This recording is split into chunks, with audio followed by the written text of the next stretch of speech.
Buenas tardes, queridos amigos del Centro Piper. Hoy en una nueva entrevista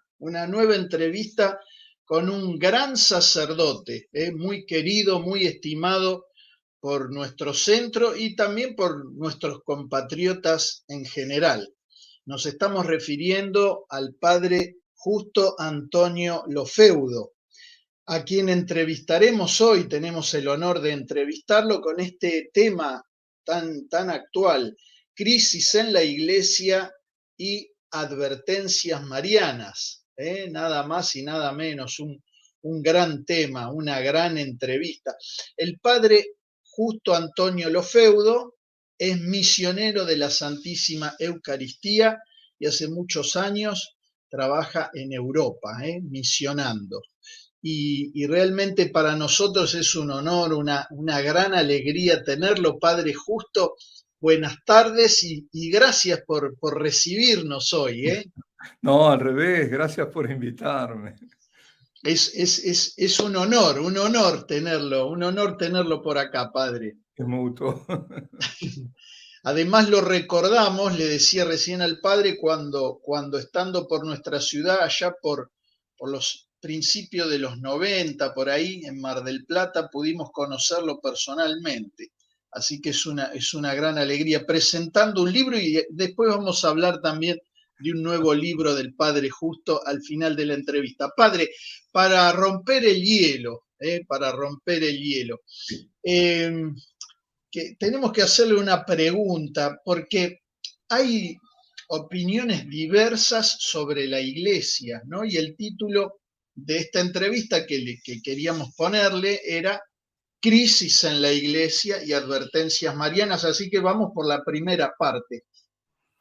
Muchos cristianos todavía sostienen que estamos en una primavera donde todo va bien, vamos creciendo, vamos cada vez mejor. Algunos exageran un poco y otros pensamos más bien que la iglesia ha entrado como en una especie de glaciación, en una era glaciar, donde más que una primavera hay un invierno frío. Nos da esa sensación. Y sobre esto, algunos dicen además, respecto de la crisis de la iglesia, que estamos en un momento histórico que el catecismo denomina la gran tribulación, ¿no? Dan un paso más todavía. Entonces la pregunta, Padre, que le hacemos es si usted piensa que estamos en tiempos de una crisis generalizada o no, y sea sí o sea no su respuesta, si hay señales que de alguna manera pueden corroborar esta situación actual de la iglesia. Bueno, entre los que anuncian o han pensado, piensan o opinaban que la iglesia entró en un invierno, fue el propio Papa Pablo VI que lo dijo, ¿no? Dijo, pensábamos que íbamos hacia una primavera y todo lo que entró es todo lo contrario, ¿no? Él mismo, casi al final de su vida, si no recuerdo mal, fue en el año 78. La gran tribulación viene como consecuencia de la gran apostasía. Y a su vez, este es signo, claro, de fin de los tiempos, antes del juicio de las naciones, antes de la venida del Señor, del cual puede estar en el tiempo muy apartado, pues son como hitos, pero no sabemos el espacio de tiempo que hay. Lo malo es cuando empiezan a averiguar y querer dar fechas, ¿no? Ahora, hay una apostasía, de hecho, manifiesta, una apostasía que se vio, que se puso, se hizo evidente, por ejemplo, con el tema del confinamiento, donde se llegó a cerrar las piletas, ¿no? de Lourdes, nada menos que ese lugar donde tendría que haber abiertas totalmente, donde se cerraron las iglesias, donde parecería o se indicó, los signos, digamos, llevaban a que la Eucaristía podía ser un vehículo de contagio. Esos son señales de una falta de fe, una rebelión, en definitiva, contra todo lo sagrado. Eso es apostasía. Apostasía es rebelión. Se caracteriza la apostasía por las herejías, entre ellas, aunque solapadamente, la negación del misterio de la encarnación y por el cisma. Ahora, un cisma no necesariamente declarado. Ahora hay un cisma de hace tiempo que cada vez se va agudizando más de facto, no de iure, pero de facto.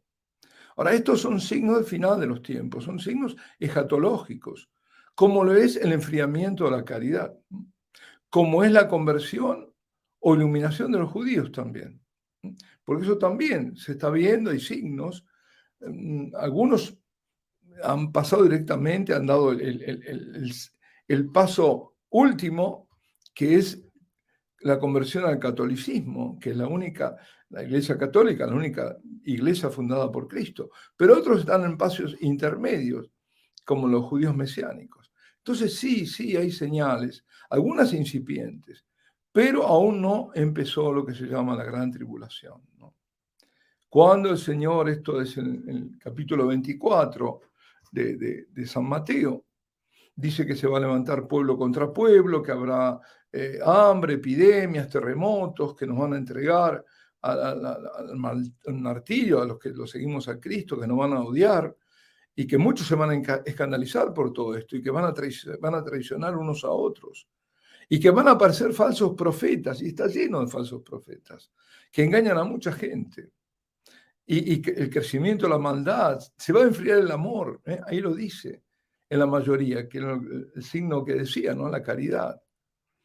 Lo vemos, la cultura de la muerte que llamaba Juan Pablo II, que es la que está imperando, que es el enfriamiento del amor, la eutanasia, los abortos, todo.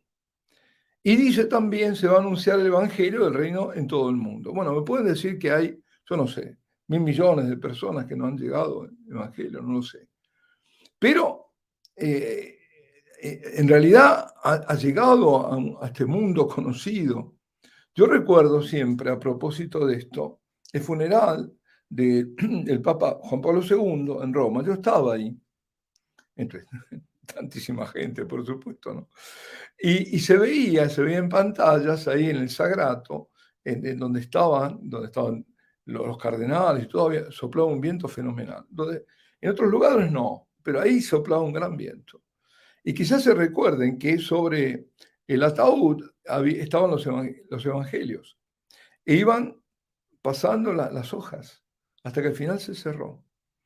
Y a mí me pareció que fue un signo, eso, como diciendo, bueno, aquí terminó, hasta aquí llegamos. Es decir, ya lo que tenía que decirse se dijo. Después el Señor, otra de las cosas que da en ese capítulo 24 de San Mateo, habla de aquello que ya había anunciado el profeta Daniel, la abominación de la desolación en lugar santo.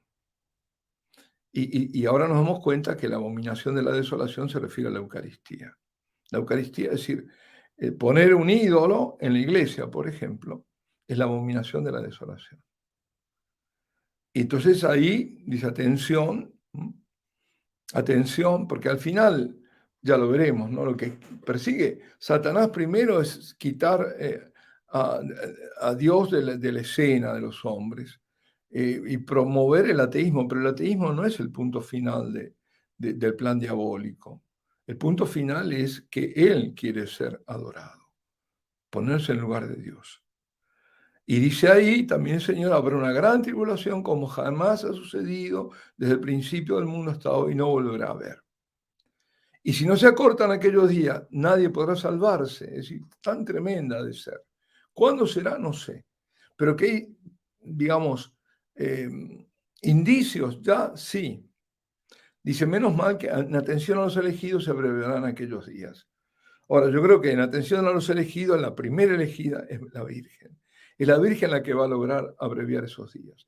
Así como ella abrevió el tiempo de la resurrección, porque él resucitó, al tercer día, pero en realidad pasó en la muerte, digamos, en un día y medio. Si hacemos las cuentas, y más o menos yo creo que a las 3 de la mañana de la noche entre el sábado y el domingo es la resurrección de él, porque él cuando lo ve María Magdalena venía en el alba, de algún lado venía, obviamente, cuando diga la escritura, nos damos cuenta de visitar a su madre, la primera que fue a ver fue a su madre. Así que habrá sido a las 3 de la mañana. ¿Sí? De 3 de la tarde del viernes a 3 de la mañana son exactamente un día y medio. Y la oración de la Virgen aceleró el tiempo, como lo hará esto. Por eso tenemos que aferrarnos a ella. Y otra cosa que dice el Señor, que van a decir que el Mesías está aquí o allí. Habrá falsos mesías, habrá falsos profetas, que harán incluso signos, harán portentos para engañar, si fuera posible, a los elegidos. Padre, qué bueno tener presente todo esto. Me hizo recordar en un momento, hace poco, tuvimos una entrevista con el padre Charles Moore y decía que los enemigos de la iglesia no quieren destruirla, sino utilizarla con otros fines, no con los fines sobrenaturales para los cuales Cristo la fundó, sino de alguna manera suplantar esos fines con fines mundanos de alguna manera, ¿no? Claro, porque necesitan una religión mundial. De religión no, el hombre es un ser religioso. Es decir, busca religarse, vincularse con Dios y con lo sagrado, con lo trascendente. Entonces eso no lo pueden quitar.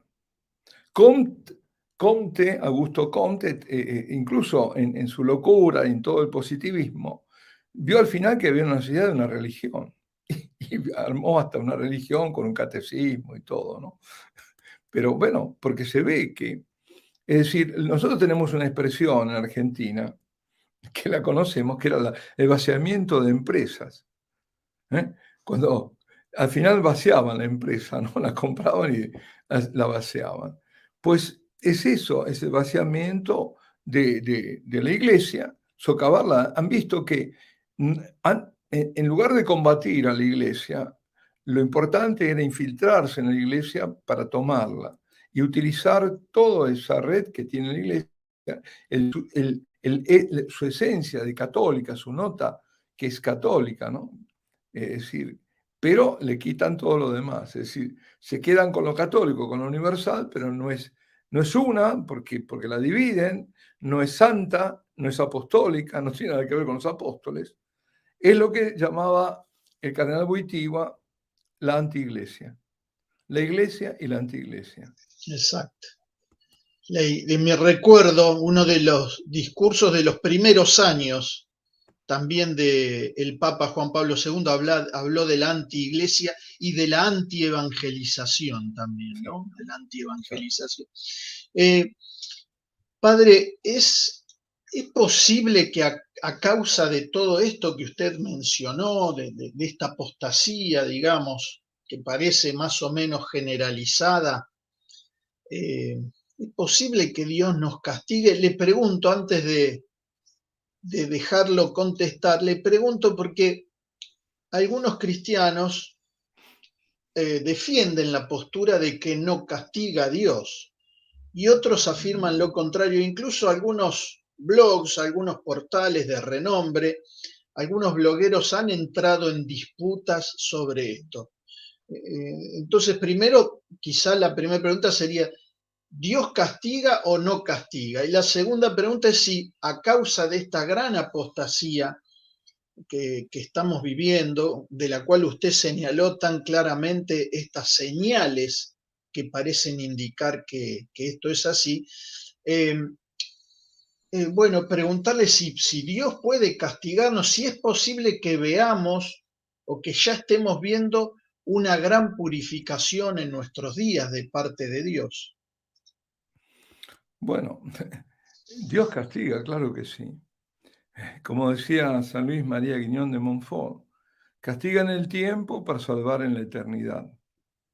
Pero que es evidente, si no, yo me pregunto, ¿no es acaso la muerte un castigo? ¿El castigo al hombre por haberse apartado de su creador? La muerte es castigo. La redención de ese castigo, porque Dios castiga, pero viene a salvarlo después. Es el rescate, es que vino, se hizo hombre por la encarnación del Hijo Eterno, y al morir como hombre, hombre verdadero que es, al asumir la muerte de nuestra condición humana, asume la condena que tenía la humanidad y la muerte es vencida. Y así nos salva del castigo eterno. Es decir, esa muerte al final es muerte del cuerpo, es muerte aquí, pero no es eterna, siempre y cuando lo aceptemos a Él y vivamos como nos manda a vivir. Porque si no está la otra, la muerte, la segunda muerte, como dice el Señor. Y no es castigo eso. El infierno no existe. ¿Cómo no va a haber castigo? Que me digan que el hombre es el que se autocondena, perfecto. Pero el juez es Dios. El juez es Jesucristo. Él es el juez. Y Él es la verdad. Y ante la verdad no hay peros, no hay excusas. Entonces, si no hemos acogido, no nos hemos acogido a Él, no hemos reconocido como nuestro Salvador, por supuesto que vamos a ir a decir, será como lo quieran buscar, pero el castigo es el castigo. En las Sagradas Escrituras se nos muestra cómo Dios castiga a Israel por sus infidelidades, por sus pecados de idolatría, el principal pecado, que es el más, va contra el primer mandamiento, la idolatría, no nos damos cuenta. Uno habla de Pachamama y todo eso, son ídolos. ¿Y cómo castiga? Con el destierro, con plagas, con hambrunas, con guerras. En el Evangelio de San Lucas, por ejemplo, cuando le cuenta a Jesús lo que había ocurrido con los galileos cuya sangre vertió Pilato con la sangre de los sacrificios que ofrecía, que eran por supuesto sacrificios paganos, el Señor le responde, ¿qué les dice? ¿Piensan que esos galileos eran más pecadores que los demás? ¿Porque así terminaron? No, les digo que no. Y si no se convierten, todos van a perecer de la misma manera. San Pablo, por ejemplo, en la carta a los romanos, dice, pero si nuestra injusticia realza la justicia de Dios, ¿qué diremos? ¿Será acaso injusto Dios al descargar su ira? Porque se habla de la ira de Dios. Dice, hablo en términos humanos, de ningún modo, sino, ¿cómo juzgará Dios al mundo? Claro, si no castiga, ¿cómo va a juzgar? Dios corrige y severamente y muchas veces, con tanta severidad como la humanidad lo necesite. De nuevo vuelvo a que castiga en el tiempo para salvar en la eternidad. Pero si en la eternidad la contumacia es tal que no se acepta eso, al final la condena. Es decir, el corrige, y tomémoslo como corrección también, en proporción al alejamiento de Dios, al estado de rebelión, al estado de apostasía. Ahora bien, nunca como ahora la humanidad se ha apartado tanto de Dios. Y la iglesia, la apostasía. Las dos cosas que vemos, que escuchamos, todas herejías, por ejemplo, y se dicen y no pasa nada. Pero Dios sigue manifestando misericordia, sí, pero también advirtiendo al hombre, a través sobre todo de la Santísima Virgen, de los peligros en los que incurrimos y de los futuros castigos si no media conversión a Dios. Los castigos están ahí pendientes. El castigo divino provoca en el hombre miedo y lo despierta de ese letargo de muerte. A veces basta solo la amenaza para que cambie de vida. Bueno, como lo hizo con Nínive, ¿no? Bastó la amenaza. Si no cambian, bueno, iba a desaparecer Nínive. Y los ninivitas se convirtieron. Y muchas veces lo vemos también en la vida de las personas. ¿Cuántas veces decimos que ante posibles, como nosotros vemos, desgracias, infortunios, muchas veces las personas, gracias a eso, vuelven su mirada a Dios y empiezan a rezarle? Y comienzan un camino de conversión. La ruina, por ejemplo, qué sé yo, la ruina económica, uno que estaba muy bien de golpe y nunca pensó en Dios, no, para nada, al contrario, vivió su vida, como se dice, ¿no? Se la gastó y de golpe recurre a Dios. Ahí está, la condena del hombre es siempre en última instancia una autocondena, no hay duda. Pero el hombre se condena cuando rechaza la misericordia de Dios, cuando rechaza la gracia de Dios. Ahora, por ejemplo, el rechazo contumaz al Espíritu Santo, la apostasía, la rebelión de Dios, a Dios digo, hace que el hombre se condene cuando aparece la luz de la verdad de aquel que es amor. Así que vemos, por ejemplo, a ver, vayamos a esto en la parte escritural, pero vayamos a las revelaciones a Fátima, por ejemplo. La tercera aparición, que es el 13 de julio del año 17, cuando los da los tres secretos, o un solo secreto en tres partes, como dice Sor Lucía, la Virgen le dice Habéis visto el infierno, a donde van las almas de los pobres pecadores. Para salvarlas, Dios quiere establecer en el mundo la devoción a mi inmaculado corazón. Si hacen lo que yo les digo, se van a salvar muchas almas y van a tener la paz. La guerra, hay aquí atención. Dice, la guerra va a acabar. Está hablando de la Primera Guerra Mundial, la Gran Guerra. Estamos en el 17. Pero si no dejan de ofender a Dios en el reinado del pontificado de Pío XI, Pío XI, comenzará otra peor. Y le da la señal, etcétera, etcétera. Cuando veas esa señal, la señal es que Dios va a castigar al mundo de sus crímenes. ¿Y cómo lo va a hacer? Por medio de la guerra, del hambre, las persecuciones a la iglesia, al Santo Padre.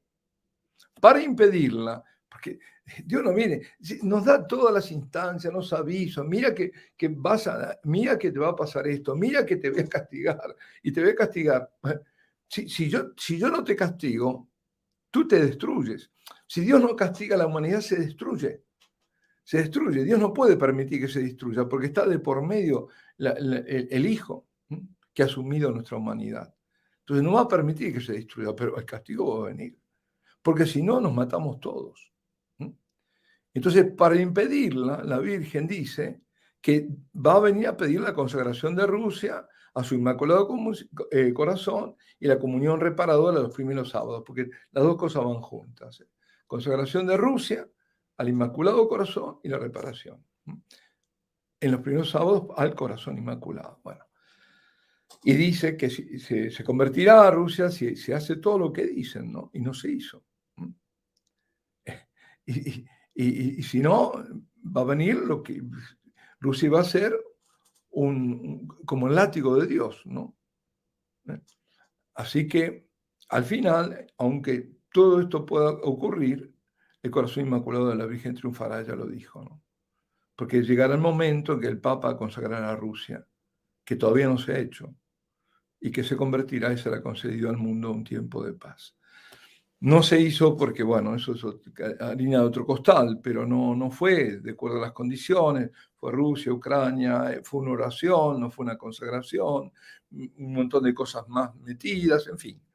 No se hizo con todos los obispos, no se los llamó, se les comunicó, pero no se los llamó. En fin, hubo un montón de no condiciones, espero que no esté funcionando el teléfono, que no se dieron. Entonces no se puede hablar de verdaderamente de consagración de Rusia. Pues en esta estamos.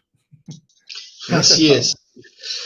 Padre, me da el pie para hacerle una pregunta respecto a las revelaciones privadas, ¿no? Sí. Primero, pedirle que aclare qué valor tiene para un creyente una revelación privada, como la de Fátima, por ejemplo, Sí. pero también pedirle si pudiera señalarnos qué nos ha advertido el cielo en revelaciones privadas, la Santísima Virgen especialmente, respecto de la crisis de nuestro tiempo, si es que lo ha advertido, porque vio que algunos dicen, no, Fátima ya pasó, todo lo que dijo Fátima está cerrado. Sin embargo, cuando vimos peregrinar al Papa Benedicto XVI a Fátima, el Papa Benedicto XVI dijo que el mensaje de Fátima tenía todavía mucho para decir a nuestro tiempo. Padre, usted nos puede ayudar a comprender esto, qué importancia tienen estas revelaciones privadas para el creyente y qué nos han advertido, estos mensajes del cielo respecto de la crisis de nuestro tiempo. Bueno, voy a tratar. Ante todo, el Santo Padre fue en el 2010. Fue interesante, pues fue en el 2010, fue el año del sacerdocio. Y él fue de una forma inesperada a Fátima. No estaba previsto. Y fue para el 13 de mayo, si no recuerdo mal. Sí, fue el 13 de mayo del 2010. Y ahí hizo algo también, un gesto importante, que quizá pasó inadvertido. Él nos consagró a los sacerdotes allá en la capeliña, ante la Santísima, digamos, la imagen de la Santísima Virgen, donde ella apareció en la primera vez. Y lo hizo cuando esa consagración después venía en junio. Ella sí estaba programada. ¿Y por qué entonces anticipa eso? Hubo ahí un gesto. Y cuando regresa, dice efectivamente que Fátima es una aparición profética abierta al futuro, al futuro. Es decir, que no está cerrada para nada. La Virgen viene hablando mucho acerca de estos tiempos. Lo hizo ya en la Salet, ¿no? Porque no olvidemos que las trazas de esta gran apostasía debemos buscarla en el siglo XIX y aún antes. Antes, por supuesto. Pero la intensificación con la secuela del iluminismo, que ya venía de antes, con el positivismo de Comte, que había comentado antes yo, con el racionalismo, todo eso que desemboca después en el modernismo, ¿no? Ahora, dicho sea al pasar, ¿no? Ahora en este momento, digo, qué curioso, en realidad providencial, que en el tiempo de la herejía y del cisma luterano, estamos hablando del siglo XVI, y protestante, la Santísima Virgen haya aparecido en el nuevo continente, en México. 1530. Estamos ahí. Eran el Concilio de Trento, eran pueblos paganos, idólatras, salvajes, pero no contaminados con el veneno de las herejías europeas. Había que arrancar la maleza, pero la tierra era apta para el cultivo de la verdad. En cambio, en Europa la verdad estaba contaminada. Pero bueno, lo más profético vendrá cuando la Santísima Virgen, justamente, como dices, se aparezca en Portugal. Y el llamado es, ¿cuál es? A la urgencia, a la conversión y a la penitencia. Porque el peligro de condenación es grande, el mundo se aparta de Dios. Dios, dice la Virgen, Dios está muy ofendido. Y muchos están cayendo en el infierno, por eso les muestra el infierno. El infierno es una realidad terrible y terrífica, y no es un castigo temporáneo, no es algo simbólico, no es como dicen algunos, el infierno está aquí en la tierra. No, no. Claro que ahí en Fátima, si nos ponemos a pensar bien, hay una nueva revelación, claro que la hay. ¿Cuál es? El corazón inmaculado de la Virgen, que ya sí estaba digamos, en gestación la idea, el concepto, todo, pero porque está la Inmaculada Concepción, ya, pero es que por este corazón inmaculado, esta es la revelación, muchos se van a salvar. Es decir, que hay que apelarse a su corazón inmaculado, buscar refugio en el corazón inmaculado de María. La gente lo sabe por ese sensus fidelium, ¿no? Ese sentido que tiene el fiel, ¿no? De buscar la verdad, que ya antes de que sea esto proclamado o reconocido, ya lo está. Como María Corredentora, como fue la Inmaculada, muchos siglos antes que se proclamara en el siglo XIX.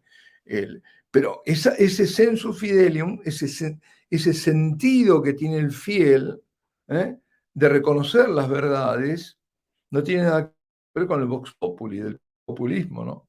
De una cierta teología populista, de que, porque la mayoría o el pueblo lo piensa, o porque el pueblo sigue los dictámenes del mundo, ya está. No, cuidado, no confundir una cosa con otra. Bueno, de todos modos, digo, la devoción a este corazón inmaculado de María, que lo dispone el propio Dios, salvará a muchos del infierno y traerá la paz.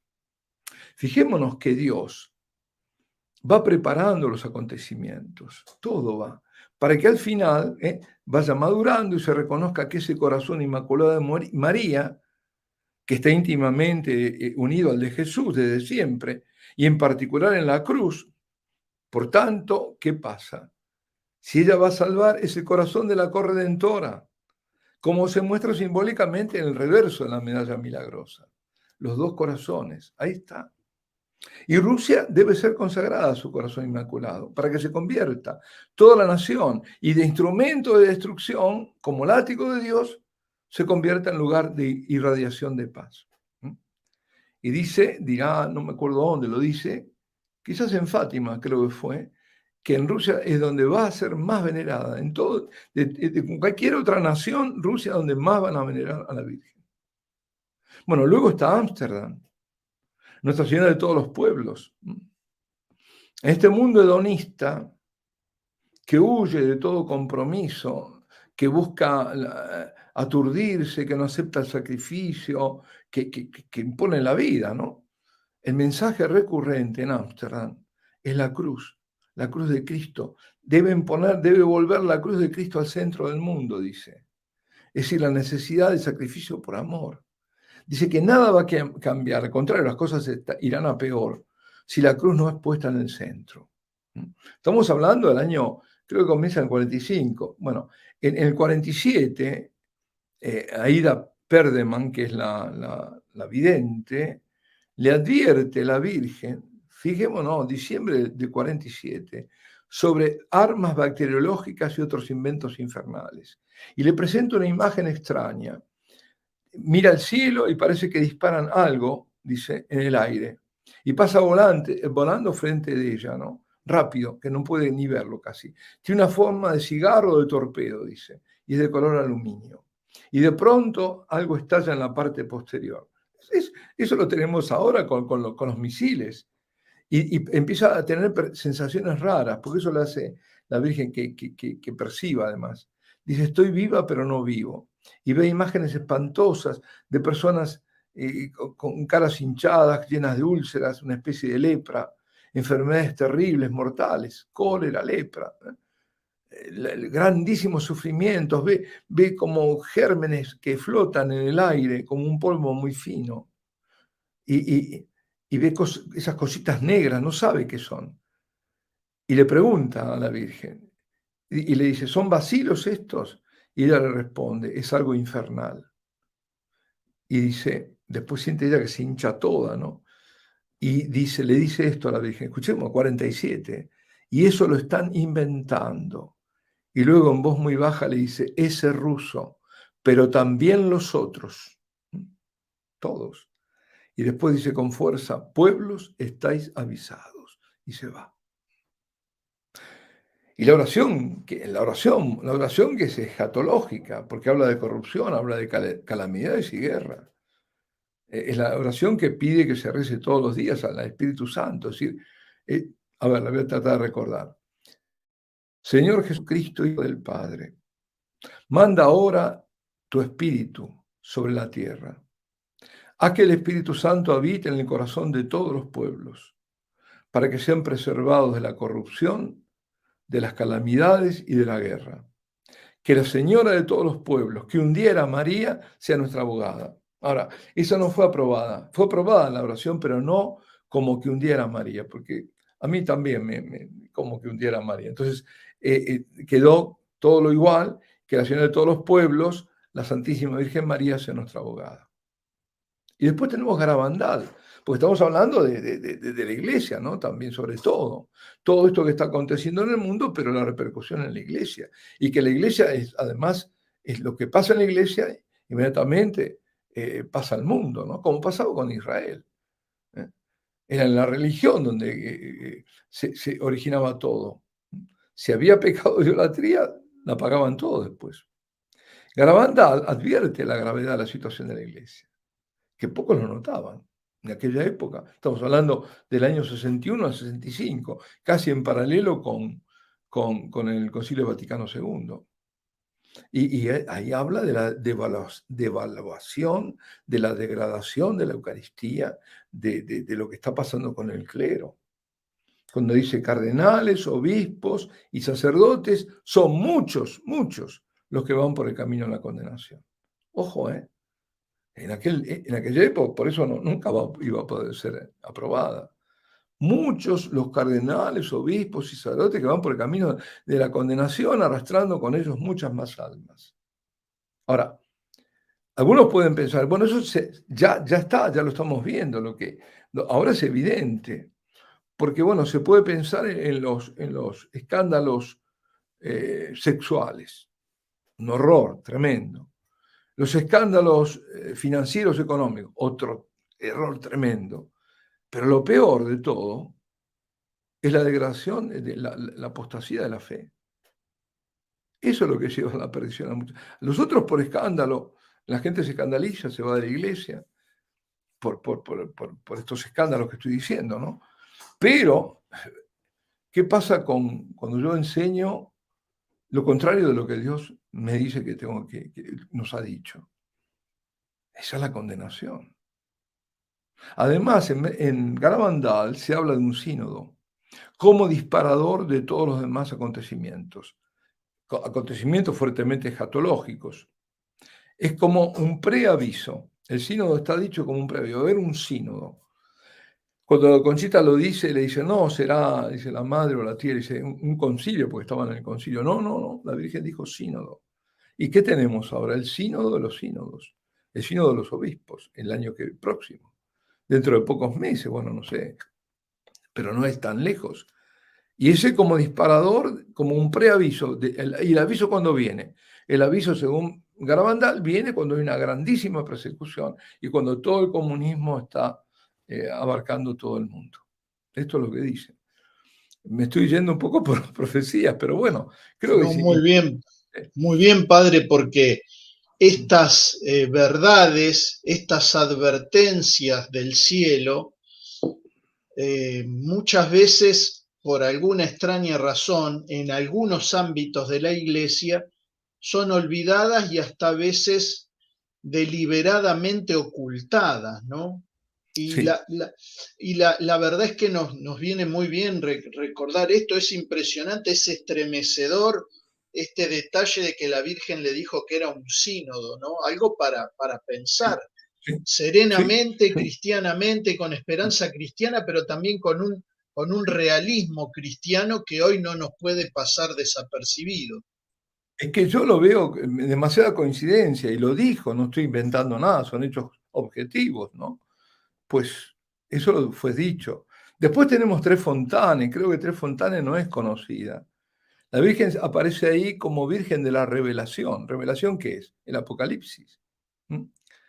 El Apocalipsis como revelación. En el año 47. A un señor, Bruno Cornacchiola, ya un hombre grande, que había sido anarco-marxista, anarquista marxista, peleó en la guerra civil, pero para el bando republicano, y se había convertido al protestantismo, a una secta protestante. Y un 12 de abril, que era un sábado en Alvis, del año 47, siempre de inicio del tiempo pascual, se le apareció la Virgen en la gruta de Tres Fontanes, en Roma. Ahí había sido martirizado San Pablo, ahí. Y le dice, soy aquella que está en la Trinidad Divina. Ahora lo estoy leyendo esto. Soy la Virgen de la Revelación. Me persigues, basta ya. Regresa al santo rebaño, corte celestial en la tierra. Mira cómo llama a la iglesia. Obedece a la iglesia, obedece a la autoridad, obedece y deja inmediatamente este camino que emprendiste y camina en la iglesia, que es la verdad, y entonces encontrarás paz y salvación. Fuera de la iglesia, fundada por mi hijo, hay oscuridad, hay perdición. Él estaba con los protestantes. Regresa a la fuente pura del Evangelio, que es el verdadero camino de la fe y de la santificación, que es el camino de la conversión.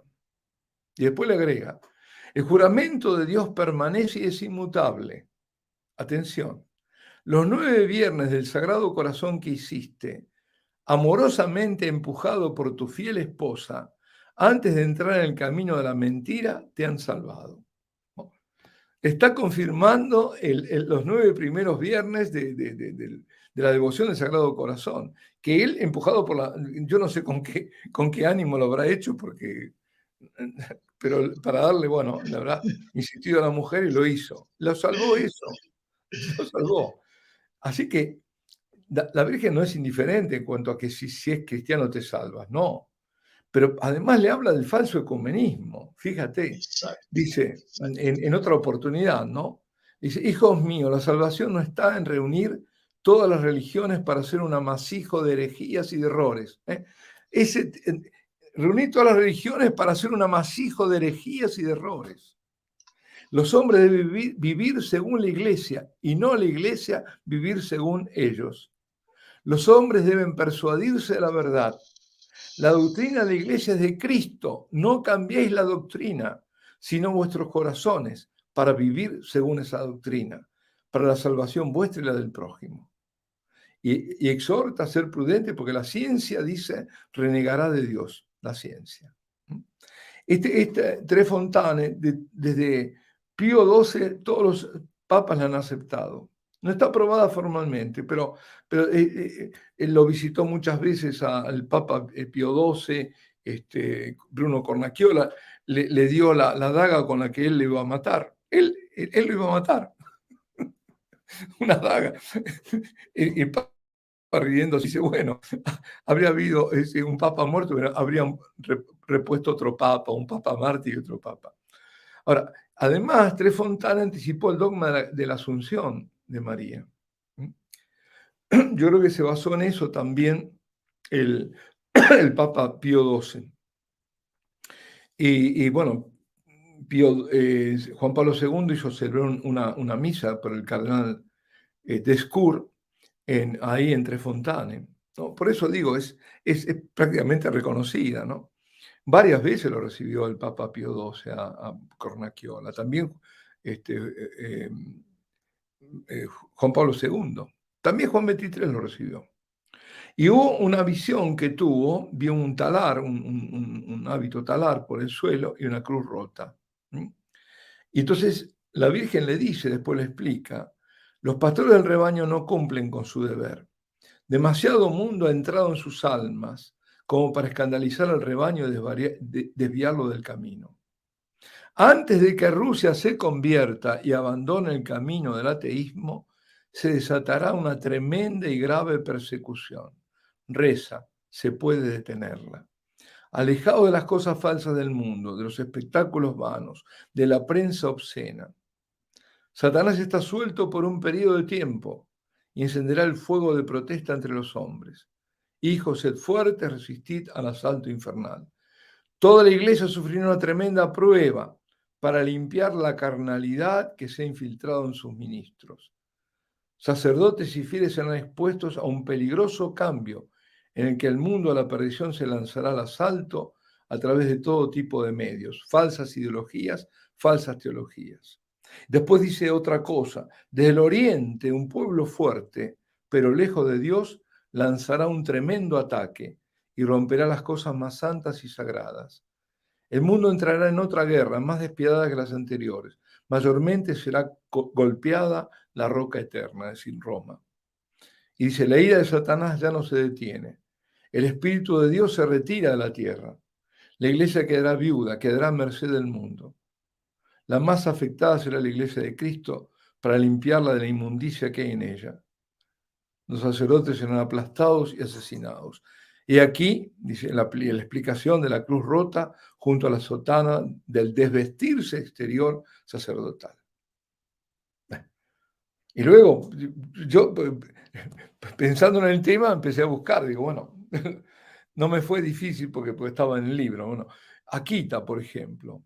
Monseñor Ito cuenta que el obispo de Niigata, en Japón, Akita es de los años 70, padre, ¿no? La exactamente, aparición. exactamente. Hubo manifestaciones antes, tuvo Inés Asagawa, pero todo lo importante ocurre en el año 73. Y es aprobada por el obispo local y también aprobada por Roma. Y cuando lo lleva allá a Roma, le cuenta, Monseñorito, que el cardenal Ratzinger le dice, que era el prefecto para la doctrina de la fe, que en sustancia es el mismo mensaje de Fátima. Es decir, Akita se vincula con Fátima por el mensaje y también con Ámsterdam, la Señora de todos los pueblos, porque la imagen que está tallada es la de Nuestra Señora de todos los pueblos, con rasgos orientales, pero es ese. Bueno, eso porque hubo un milagro, ¿no? Entonces por eso lo hicieron. Ahora, el último mensaje del 13 de octubre, justo, Fátima, ¿no? Y habla, bueno, lo veremos, pero ya antes, el 13 de agosto del 73, dice, estamos hablando antes de castigos, con mi hijo he intervenido en muchas ocasiones para aplacar la ira del Padre, para que no inflija el gran castigo sobre la humanidad. He prevenido calamidades, ofreciéndole los sufrimientos del Hijo en la cruz, su preciosísima sangre, que eso lo ofrecemos nosotros también, aquí en la tierra, en cada misa. Por eso la misa es fundamental, ¿no? O sea, es la salvación. En la misa está la salvación. Y no solo la presencia del Señor y el sacrificio, sino que ahí está. Y también dice que ofreció a hijos amados que conforman un séquito de almas víctimas. Oración, penitencia, sacrificios pueden aplacar la ira de Dios, del Padre. Ahora, justamente en estos días yo estuve y sigo pidiendo por un alma víctima, porque me la están pidiendo, que se llama Giovanna, en Italia, norte de Italia, conocida ya desde hace mucho tiempo, de la cual escribió el padre Gabriel Amors, el famoso, que ya está fallecido, ¿no? Exorcista, el más famoso de los exorcistas era, y ya es conocida, y justamente una ex carmelita, amiga, se puso en contacto ahora conmigo, me preguntó, ¿esta Giovanna? Digo, sí, es la misma, porque habían ido a pedir ya en España a un convento, a distintos conventos de carmelitas, de monjas de clausura por ella. Bueno, el 13 de octubre, hablo mucho y me voy por las ramas. El No, 13 de padre, octubre, nos viene bien, así rezamos también por ella, a todos eso, por los eso lo amigos, pido, por eso a lo todos pido. los que están Pidamos, viendo. porque ella es un pararrayos, ella está deteniendo muchas cosas, pero necesita que la reforcemos. Es como Moisés, tenemos que mantener los brazos abiertos y quien lo haga va a ser recompensado, seguro, por Dios, ¿no? Bueno, digo, el 13 de octubre la Virgen le dice a Inés o a Áñez Sasagawa, este es muy importante, este mensaje fundamental. Dice, si los hombres no se arrepienten y se convierten, el Padre enviará un terrible castigo a la humanidad. Será un castigo mayor que el diluvio, algo nunca antes visto. Caerá fuego del cielo y aniquilará a una gran parte de la humanidad, tanto a buenos como a malos. Ni sacerdotes ni fieles se librarán. Los sobrevivientes estarán tan desolados que envidiarán a los muertos. Las únicas armas que quedarán serán el rosario y el signo dejado por mi hijo. Reza el rosario todos los días. Con el rosario pide por el Papa, los obispos y sacerdotes. La obra del demonio se infiltrará hasta dentro de la iglesia, de tal modo que se verá cardenales contra cardenales. Es lo que está pasando ahora. Obispos contra obispos. Los sacerdotes que me veneren serán menospreciados y atacados por sus hermanos.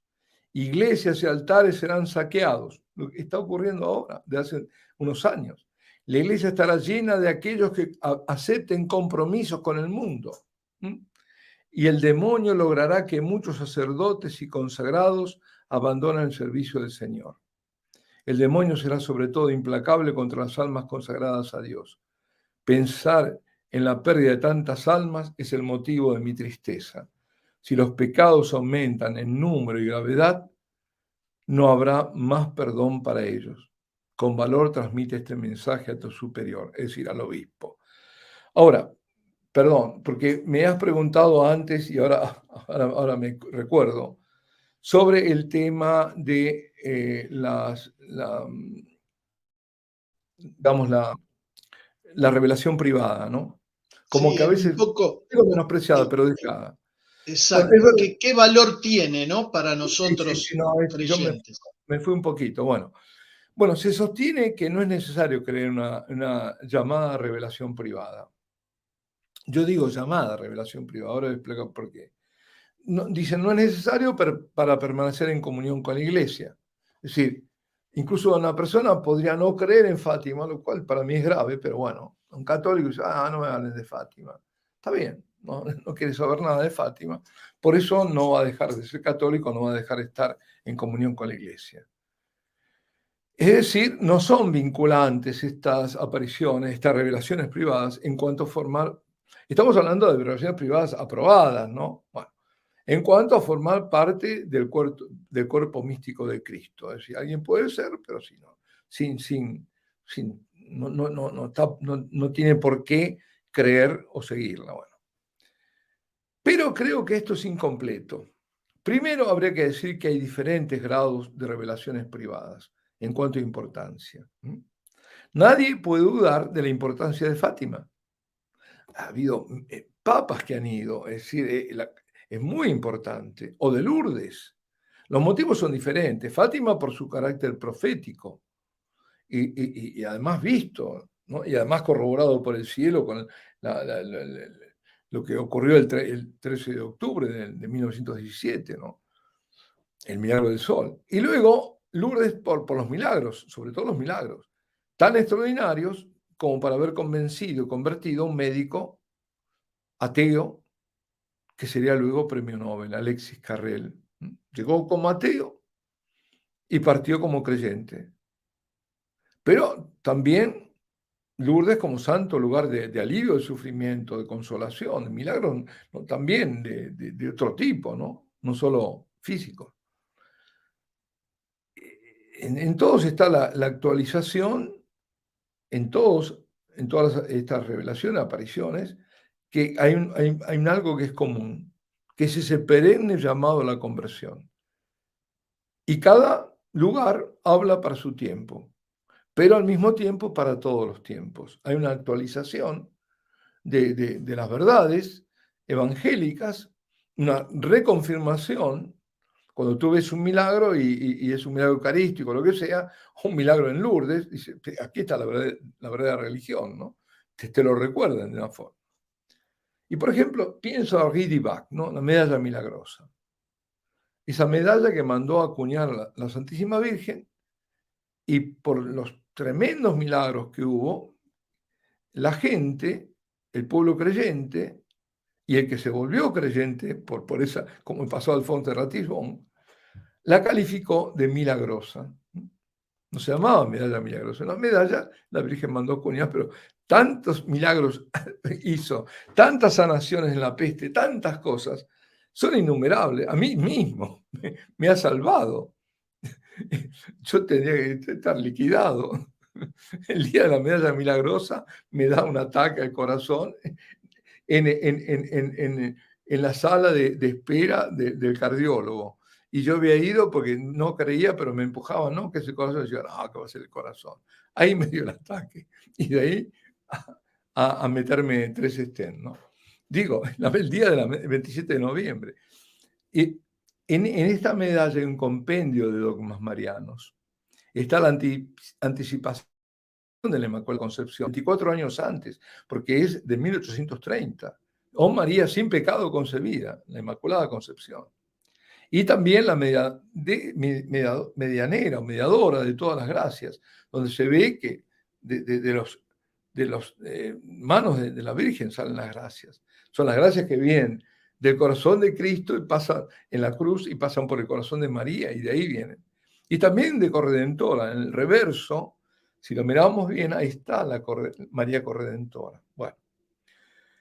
Segundo, esta es la primera cosa que digo, ¿no? Para esas revelaciones que han sido confirmadas, por lo tanto, por evidencias así sorprendentes, llamativas, cabe aquello que cuando Dios habla, le debemos la obediencia de la fe.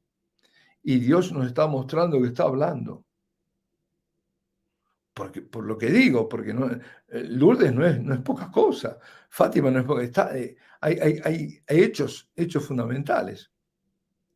Por tanto, habría que hacer otra clasificación. Esto fue sugerido. En vez de revelación privada y pública, clasificarla como revelaciones extrabíblicas. La revelación está contenida en las Sagradas Escrituras, en la Sagrada Tradición y en el Magisterio. Magisterio que he elaborado, porque en la tradición hay dogmas que, por ejemplo, la Inmaculada Concepción, no estaban in noche, ¿no? Pero no expresados. Ahí está todo. Sagrada Escritura, Sagrada Tradición, Magisterio. Ahora, la principal fuente son las Escrituras, pero no la única. Y estas serían revelaciones extrabíblicas. De todos modos, me remito a lo que escribió el obispo de Haarlem, Ámsterdam, con relación a Nuestra Señora de todos los pueblos, en su carta del 31 de mayo del 2002. El 31 de mayo es muy importante porque la Virgen dijo que está decretado desde el cielo que va a ser el día en que se va a proclamar el dogma de María Corredentora. Bueno, en el 2002, el 31 de mayo, después de años de estudio, de oración, de reflexión teológica, el obispo decide pronunciarse públicamente y lo hace por el carácter sobrenatural de las manifestaciones de Amstrad. Y en una parte dice, a diferencia de la Sagrada Escritura, las revelaciones privadas no comprometen la conciencia del creyente, lo que decía antes, ¿no? Estas deben ser consideradas como una ayuda para interpretar los signos de los tiempos y vivir con mayor actualidad el Evangelio. Y el Señor es el que nos manda interpretar los signos de los tiempos, además de vigilar y orar, ¿no? Y dice, agrega el obispo, y es que los signos de nuestro tiempo son dramáticos. Entonces, ¿qué hacemos? ¿No lo tenemos en cuenta cuando Dios nos está asistiendo? O decimos no, no. Nos tratan a los que nos interesamos, sacerdotes, como aparicionistas. Es un término despectivo. Tiende a hacer pensar que creemos en cualquiera que diga que recibe mensajes o que va a mostrar las apariciones. No es así. Hoy, por ejemplo, y eso lo sostengo constantemente, no doy nombres para no entrar en el juego del demonio, pero pululan los falsos videntes. Está lleno de falsos videntes. Lleno. Me dicen, esta es falsa, esta es falsa. Falsos profetas, falsos maestros, falsas apariciones. Es otro signo de la final de los tiempos. El Señor lo dice. Vendrán falsos profetas. En cambio, sí, lo que nos interesa es saber si el cielo habla. Sí, Señor, hay que discernir. Es ridículo, es absurdo, es soberbiamente audaz prohibirle al cielo que hable. No, ya está todo dicho. ¿Cómo? Entonces, porque ya está todo dicho, no puedo hablar más. A la iglesia le corresponde discernir si verdaderamente ha sido el cielo o no la proveniencia de una supuesta revelación. ¿Y puede haber margen de error? Sí. ¿Tiene el carisma de la infalibilidad la iglesia? No, en esto no. Pero hay certezas muy fuertes. Yo no puedo poner en duda ni Fátima, ni sería diabólico realmente, o Lourdes, ¿no? Clarísimo, padre. Además, estas revelaciones extrabíblicas o revelaciones privadas son un mensaje que nos ayudan a los cristianos de cada época a poder encarnar el Evangelio y de alguna manera estar prevenidos, ¿no? De lo que Bravo. de la que está Exacto, aconteciendo. exacto, porque por ejemplo lo que estamos viendo ahora, a muchos que seguimos, eh, no nos sorprende en lo más mínimo, porque fue dicho y lo estamos viviendo ahora y lo vemos. Eso es magnífico, ¿no? Saber que es muy esperanzador y aumenta nuestra fe, Sí. saber que todo lo que sucede ya fue dicho, ¿no? Y que ya Exacto. sabíamos que iba a pasar Ahora, realmente.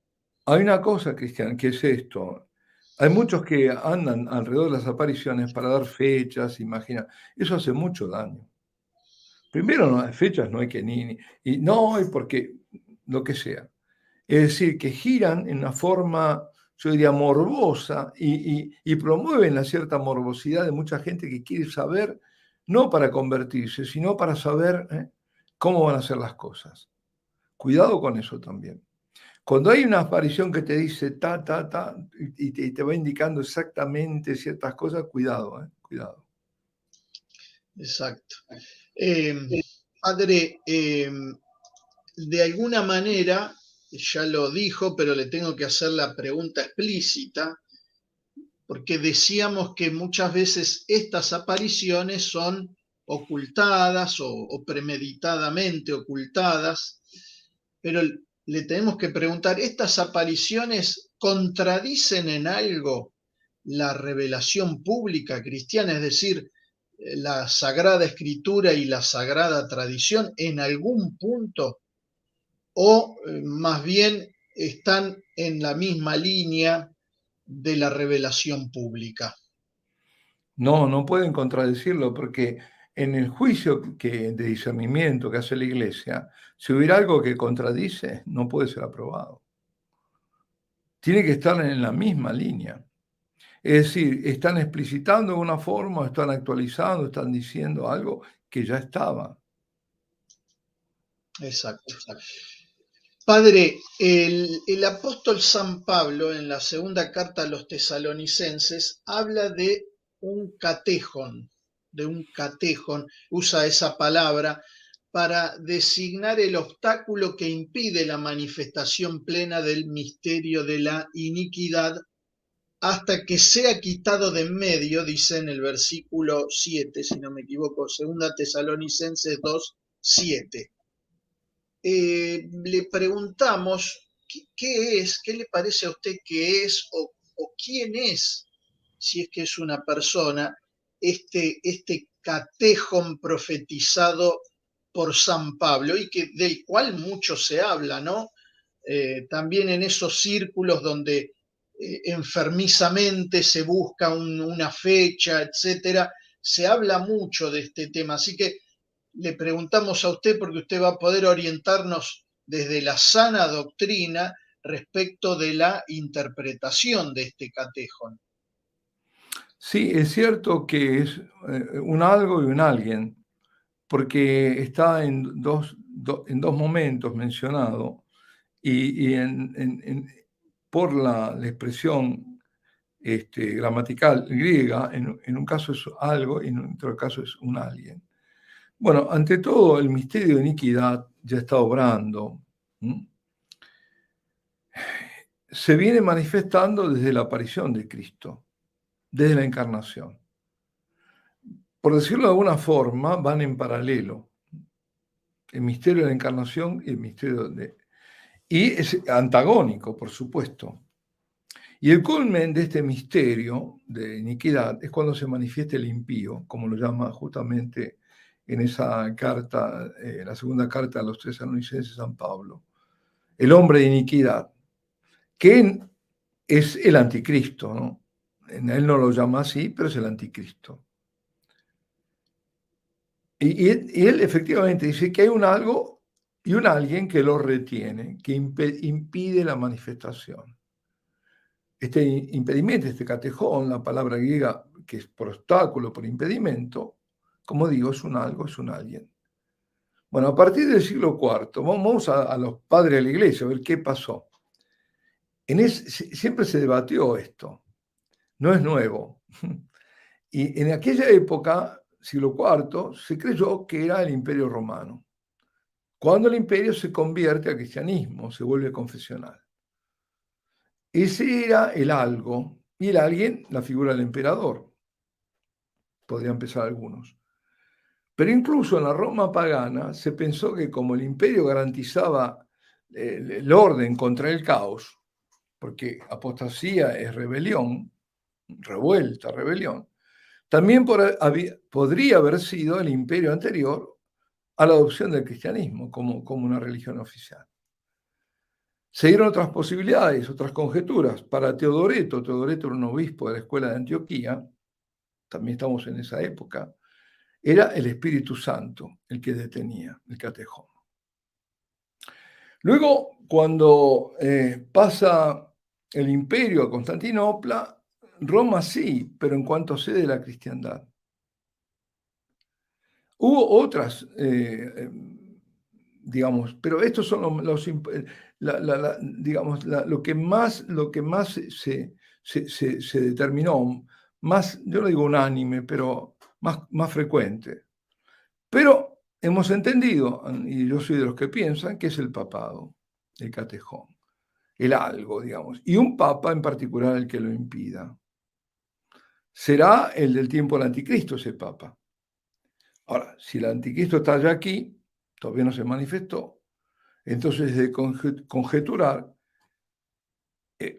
quién es ese catejón y qué ocurrirá cuando desaparezca. Qué gran pregunta, padre. Usted ha escrito un libro recientemente, ¿no? Que aborda de alguna manera esto, cuyo título es María, la Eucaristía y el final de los tiempos. Sí, tal cual, sí, sí. ¿Y de qué puede contarnos un poquito de qué habla en ese libro? Sí. ¿Hola? ¿Se perdió? No. Bueno, yo no sé si se perdió. Lo escucho bien, ¿eh? Padre, lo escucho bien. No, porque te había perdido. Bueno, aquí tengo un ejemplar, pero en italiano. Así que voy a decirte qué es lo que trata. Si lo encuentro. A ver. Aquí está al final. Bueno, una parte introductiva. Una es la oportunidad de las apariciones marianas. Las apariciones de María y la Eucaristía.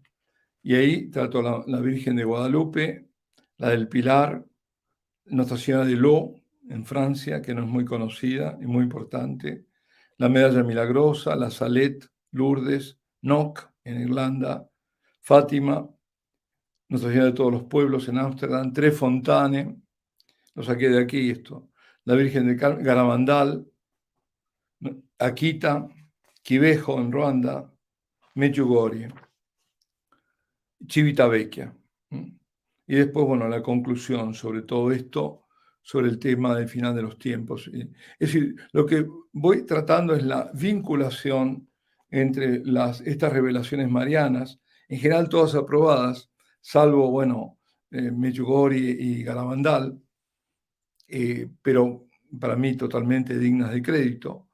Y luego la relación con la Eucaristía y con el mensaje escatológico, la situación de final de los tiempos. Porque está dicho y porque lo estamos viendo, ¿no? Desarrollando un poquito ahora, pues eso está en el libro con mucho más desarrollo, claro.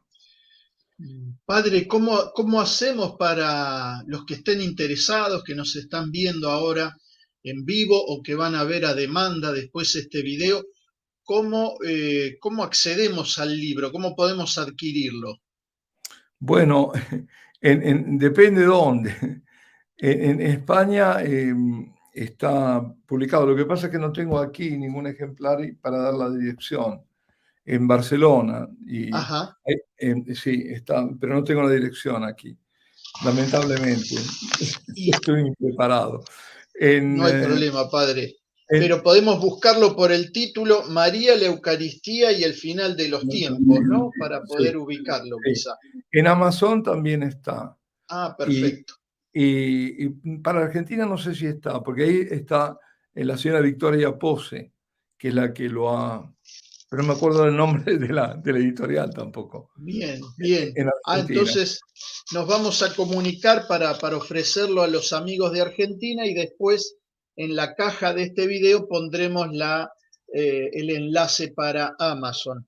Padre, aprovechando el título del libro, María, la Eucaristía y el final de los tiempos, y en el marco de todas estas señales que de alguna manera van diciendo cómo estamos, le quiero hacer una pregunta ya de las últimas para ir terminando, no nos queremos abusar de su tiempo, pero la pregunta se la hacemos porque nos ha llegado de mucha gente, de mucha gente en Argentina y fuera de la Argentina, y aprovechamos para saludar a todos los que están dejando mensajes en el chat desde América, Argentina, toda América, de Argentina a Toronto, pasando por Europa, están dejando Centroamérica, mucha gente de Centroamérica, todos están saludándolo, Padre, agradeciéndole sus palabras, la claridad con la que usted se expresa.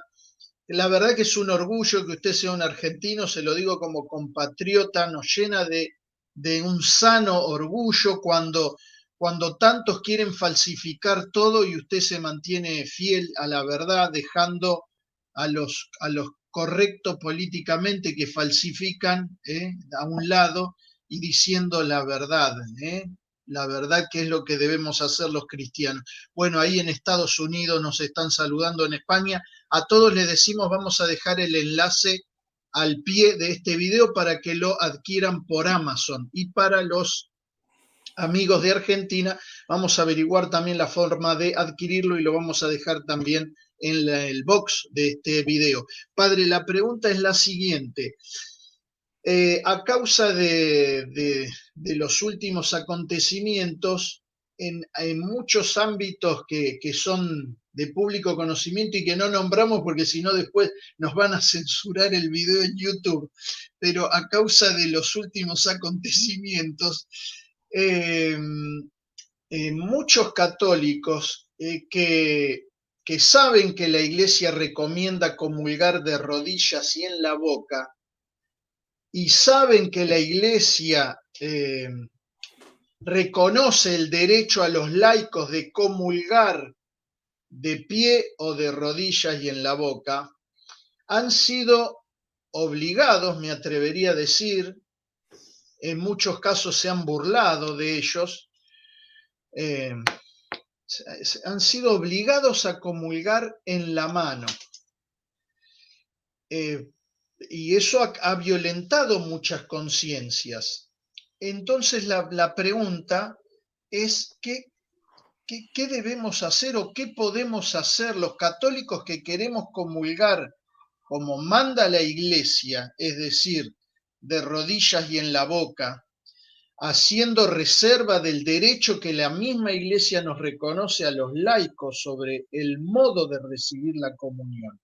¿Qué podemos hacer, Padre, frente a esto que de alguna manera es un atropello a la conciencia del cristiano que quiere comulgar como la Iglesia ha mandado? ¿Qué consejo nos podría dar, Padre, respecto de este tema?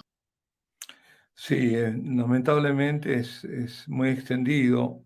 Hemos hecho la vuelta completa, porque la forma católica de recibir la comunión y que expresa además a quién se está recibiendo y que expresa el hecho de que es un don que yo recibo, no algo que yo me tomo a mí mismo, y además que recibo de manos consagradas, la forma católica es de rodillas y en la boca. Y si no se puede arrodillar la persona, bueno, de pie en la boca. Pero con un gesto antes de adoración. Entonces, eso que era un indulto, es decir, un permiso ante un atropello, y que se dio en su momento por ciertas iglesias del norte de Europa, de Alemania, de Bélgica, la zona más bien del Rin, ¿no? Se permitió, para evitar problemas y otros problemas y escándalos y qué sé yo, fue un indulto que se pudiera en la mano, porque los protestantes lo hacían así y se habían protestantizado. Craso error, pero bueno, era un indulto, una excepción. Hoy, la excepción, además que no la quieren reconocer, es comulgar como se debería comulgar. Es decir, la vuelta completa. Sabemos que hay un libro magnífico, ¿no?, del obispo Monseñor Rodolfo Laice, sobre este tema, y que donde demuestra que fueron todas desobediencias, una tras otra, y hemos llegado a este estado. Entonces, ¿qué hacer? Denunciar el abuso de poder. Es un abuso de poder. No se puede obligar. No se puede. Están abusando de un poder. No pueden. Hay que resistir. Aquí la palabra de orden es resistir. No se puede. No se puede. Y es cierto que, y pasa en muchos lados, bueno, en casi todos, en casi todos. Entonces, yo creo resistir. Ahora, a mí me pueden decir, bueno, denunciar ante quién. Bueno, primero ante el que lo está haciendo y decirle, hacerle saber que es un abuso de poder.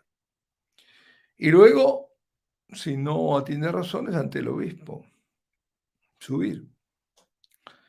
Y si no, a la congregación del culto divino, pero resistir. Y si, como por la razón que den, no quieren y demás, ahí entonces hay dos caminos. Y yo eso lo dejo libre a la conciencia de cada uno, ¿no? Ya la persona ha sido violada su conciencia, como para decir, bueno, tienes que elegir, a ver, o lo recibes en la mano o nada. Bueno, algunos dicen no, y otros dicen, bueno, ante no comulgar, Es la conciencia de cada uno, dejémoslo ahí. Dios no va a condenar a uno u otro, sino lo que va a hacer, lo que es condenable es llevar a esta situación. Esto es lo condenable. Lo condenable es el abuso del poder. Gracias, padre, por su respuesta. Padre, una última pregunta le haría respecto de una de las misiones que usted tiene como sacerdote. Si le pudiéramos pedir en unos minutos que nos hable de las capillas de adoración perpetua a las que usted está muy dedicado desde hace muchos años. Explicarle a la gente que nos está viendo desde Argentina y desde todo el mundo, ahí siguen llegando mensajes desde Inglaterra, Manchester, Florida, España, desde otros países de Argentina, saludándolo, padre, agradeciéndole la Claro. claridad de sus palabras. Y además leí al principio una gente que, si no me equivoco, es de la provincia de Entre Ríos, de Argentina, que tienen todo listo para armar una capilla, quieren armar una capilla de adoración perpetua en Entre Ríos, así que al final le vamos a pedir alguna forma para que lo puedan contactar, padre, si fuera posible. Perfecto. Pero Sí, claro. primero contarnos de qué se trata esta tarea tan magnífica de la adoración perpetua. Bueno, adoración perpetua se llama cuando el Santísimo es expuesto a la adoración de los fieles sin interrupción, día y noche, siempre, todos los días. Y esto ya era conocido en la Iglesia desde hace siglos, pero en el ámbito religioso, de comunidades religiosas que tenían durante ciertas horas abiertas a los laicos, a las personas, para que fueran ahí, pero después cerraban y lo seguían haciendo, sobre todo, bueno, monjas. Pero después del concilio se abrió esta otra, hubo una inspiración para que esta adoración fuera llevada adelante por laicos. Y es lo que esto llamamos la adoración perpetua, las capillas de adoración perpetua. Son lugares que se escogen para que puede ser un proyecto parroquial, puede ser el párroco que lo decida, como puede ser un proyecto diocesano de la ciudad. Es el obispo el que determina, pongamos una capilla aquí para que sea para toda la... También el parroquial es para todos, porque está abierto a todos, pero quiero decir que quien impulsa, de dónde sale, puede ser o de un párroco o del obispado. Pero en general surge desde abajo. Son los fieles laicos los que quieren tener esto. Entonces, ¿cómo hacer? Me preguntan. Queremos, bueno, primero que no sea un proyecto de uno o dos, sino que varias personas se pongan de acuerdo para decir después al obispo o al vicario general, mire, querríamos tener la adoración, no somos uno o dos, somos 50, 100, no sé, pero querríamos hacerlo. Entonces, a ver, de interesarlos, o al párroco, un párroco determinado que se piense, pero además diciéndoles esto es importante para los sacerdotes, que esa adoración perpetua no va a implicar tareas adicionales, ninguna tarea adicional más que cambiar el Santísimo periódicamente, una vez al mes, ¿no? Nada más que eso, porque ¿cuál es el tema? El tema fundamental es que esta adoración perpetua, los laicos no solo son los adoradores, sino que también son aquellos que organizan la coordinación.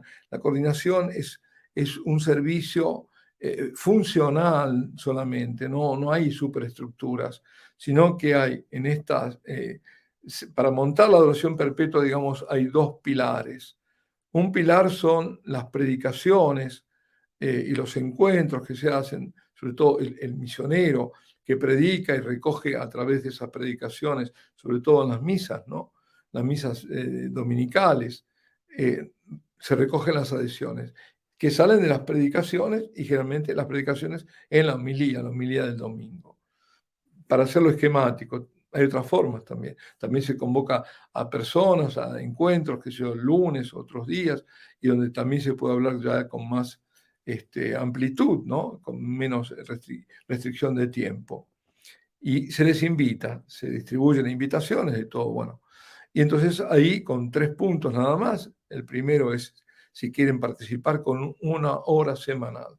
Lo que se pide es 1 hora semanal para formar esa comunidad de adoradores, esa cadena de adoración en torno a Jesús y Eucaristía. Este es un importantísimo pilar. Y el otro pilar es esta organización que ayuda a montar la adoración perpetua, porque son los que van a llamar a las personas para ver qué día y qué hora eligieron, porque cuando se les invita 1 hora en general, pero no se les puede pedir día y hora porque nadie lo va a saber, hay que pensarlo. Entonces después se los llama para ver, después que han pensado, qué día y qué hora eligen. Y entonces eso lo hacen esa organización. Y después además vigilan o son los responsables de que la hora sea siempre cubierta. En otras palabras, que el Señor no quede nunca sola, porque no podemos exponerlo y correr el riesgo de que quede solo. Entonces, para eso está esta organización que es fundamental. Y pues bien, una vez que se tienen todas las horas cubiertas, que son 168 horas que tiene la semana, ahí se comienza. O cuando ya está cerca, ya se sabe que se puede comenzar.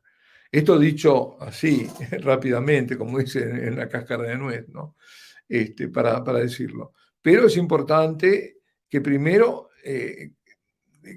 repito, como parte en general, a veces parte del sacerdote, a veces del propio párroco que dice, bueno, pero hay que tener una misión, o la hace el propio párroco, de invitar, o un misionero que vaya y que haga esto, y que forme el grupo de coordinación y haga de recolector, digamos, o de promotor para que se recojan adhesiones con 1 hora semanal.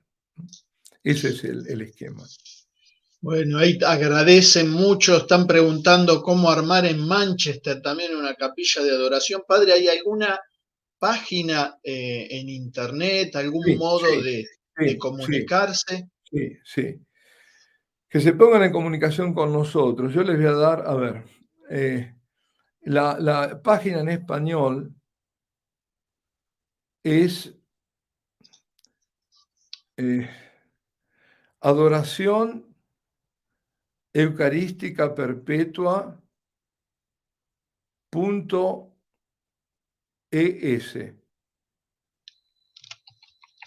Perfecto.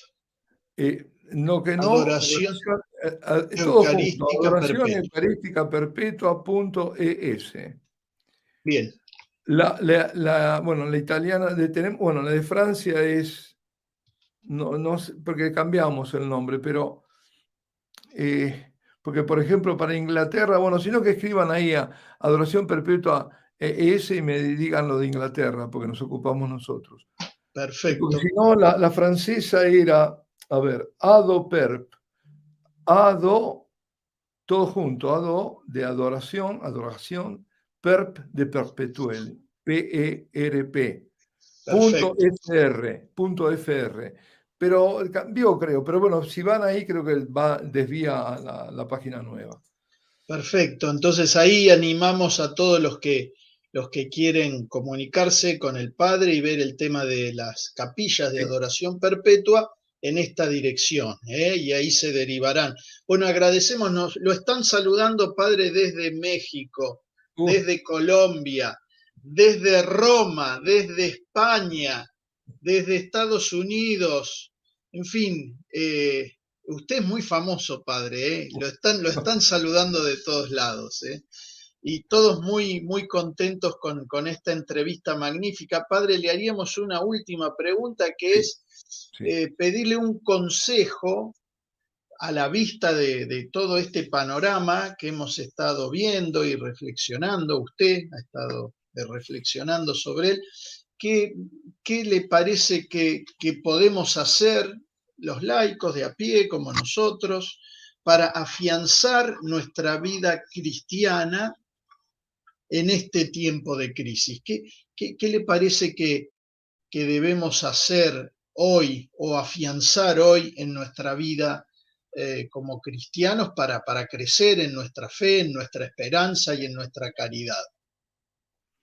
Bueno, no puedo dejar de decirlo. Para reforzar estas virtudes, ¿no? Son las fuerzas que nos llevan hacia la santidad, a estas tres virtudes teologales que acabas de comentar, ¿no? Fe, esperanza y caridad. Yo partiría, en un modo, si es posible, porque no siempre es accesible, con la adoración. La adoración. La adoración eucarística es fundamental. En la Eucaristía somos transformados. Mira, si uno entra en una capilla de oración perpetua o no perpetua, que sea silenciosa, por ejemplo, la impresión que se lleva es que ahí no pasa nada. Porque verás gente que está alguno arrodillado, otro está sentado, alguno está leyendo, imagino, el Evangelio, la palabra de Dios, o rezando la liturgia de las horas. Parecería que no ocurre nada. Sin embargo, ocurre todo. Es el momento de mayor actividad que te puedas imaginar, porque quien actúa es Dios, no tú.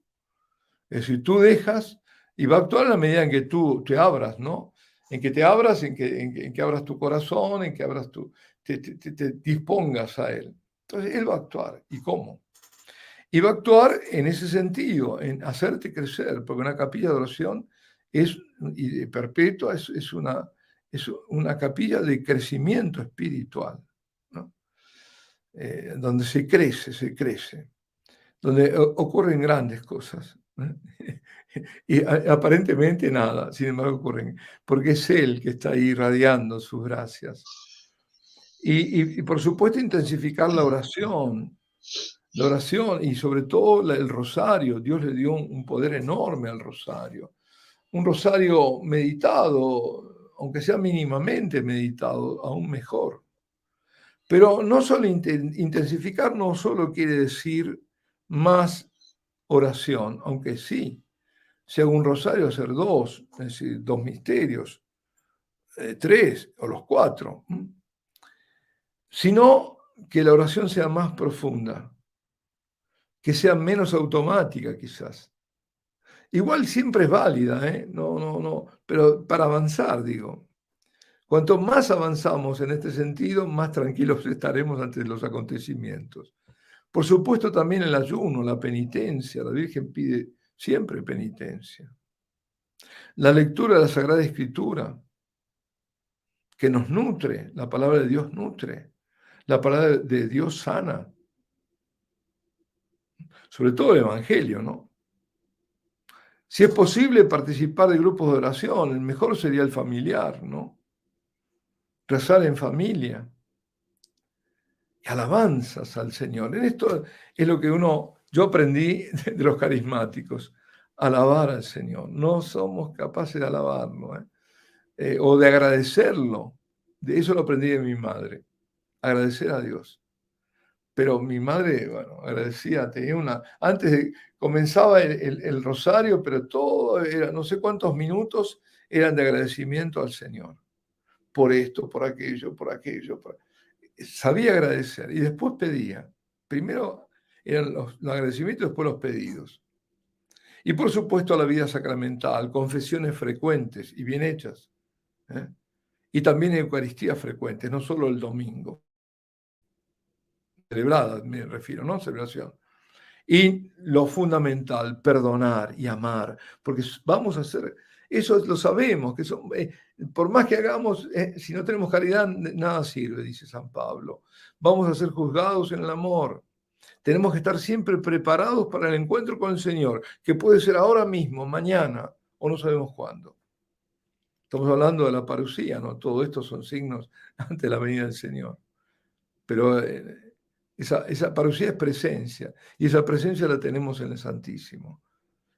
Y eso nos ayuda también, porque el Señor te interpela cuando estás delante de Él, no para acusarte, sino que te va mostrando, vas viendo tu vida, vas viendo las cosas que has hecho mal, continúas a arrepentirte, continúas a purificar tu memoria, tu corazón, todo.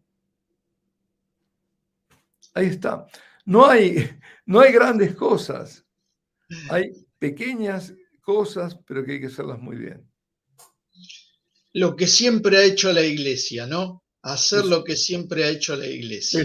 eso. Mira, eso es otra cosa importante la que dices, porque algunas de estas falsas apariciones que se caracterizan porque te hacen hacer cosas, despertarte no sé a qué hora, no sé qué día, que el sello, que vas a estar sellado, mentiras, son todas macanas esas. Es complicar la cosa, no. Vayamos a lo que pide la Virgen en Fátima, lo que pide en Lourdes. ¿Qué nos pide? Oración, el rosario, hacer una vida buena, una lavandala en Mechugori. No te pide cosas tremendas.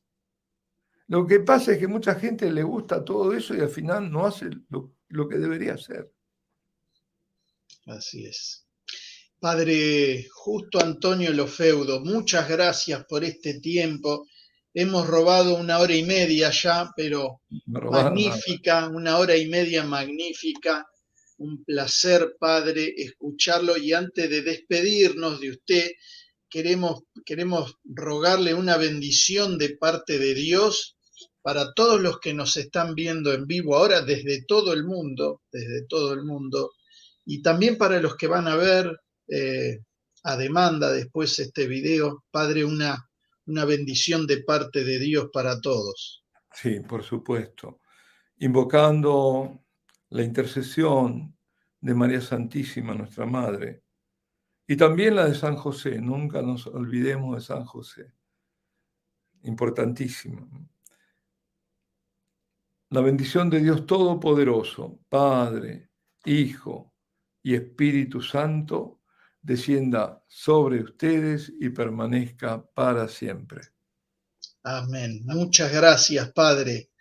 Que Dios lo guarde mucho. Rezamos por su ministerio sacerdotal para que siga con esta fortaleza, con esta lucidez, para mayor gloria de Dios y salvación de las almas, que siga adelante en este magnífico ministerio sacerdotal que Dios le ha regalado y que usted lleva tan dignamente adelante. Muchas gracias, Padre. Bueno, muchas gracias por palabras así tan laudatorias. Me pongo colorado, ya no sé dónde meterme. Incluso cuando dije la cruz, estaba mirando que sale al revés la imagen. Entonces dije, voy a hacerla al revés. Al final, importante que fue. Bueno, pero no, Bueno, lo van muchísimas a ver bien. gracias. Muchas gracias por la invitación y saludo a todos los que me están saludando, a todo el mundo, sí. Qué alegría de Colombia, de México, de Estados Unidos, de Inglaterra, de todos lados. De Así es. España, de España, de España. Muy bien, De muchas Italia. gracias. Bueno, Padre, recuérdenos en el santo sacrificio de la misa, por favor. Bueno, ahora mismo lo que voy a recordarlos, porque ahora tengo que hacer mis horas de adoración, así que ahora mismo van a estar presentes, claro que sí. Padre, muchas gracias y esperamos pronto volver a tenerlo. Muy bien, gracias, Cristian. Dios lo guarde, Padre. Hasta pronto. Hasta pronto.